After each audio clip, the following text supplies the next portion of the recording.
სერაფიმე ვერაბიშვილი დადიოდა იქ და აკონტროლებდა იმ ხატწერას.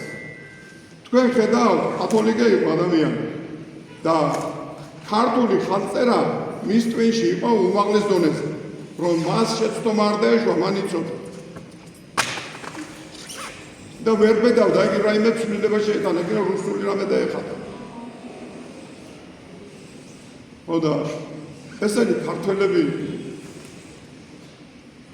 ქართული ჯიშის იყო, ქართული მოდმის იყო, ქართული აზროვნების იყო. მაგრამ ემორჩილებოდნენ ამ სოფლურ ტიპონით რომს და გადაგჯეგეს და ჩვენ კაცო მოვედით და ამ სულ გაყიდული მონების დავამბობ, ამას მე ფულის გოლის და რაღაცები დაწერეს კიდე.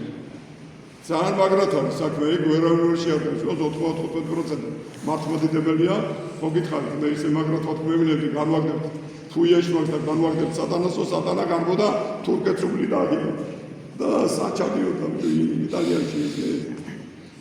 ხო და იქიდან გამოგზავნილი ვინც იყო მერე შესამართლებლად, იქნებ ჩემი ერთგულები იყვნენ იმართა. ხო და ისე ყველა კათოლიკე ღვთისმსახურება მაქვს, ნებიაჩემის ლოცვა, გამოლოცვა, საკითხო. ხო და აი ამ პასოტოს, როდესაც შევხვდი ამასაც იგივე გამოლოცვა ქონდა.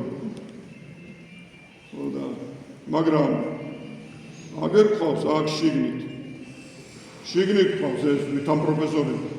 ფულის გოლის არ უყიდიან ქვეყანას. და ამაზე უნდა იმუშაონ, მე კი არ უნდა მსდიო. მე გამომეკიდა ჭორნარში იქნება რასაც დამამუშავებენ მიწა.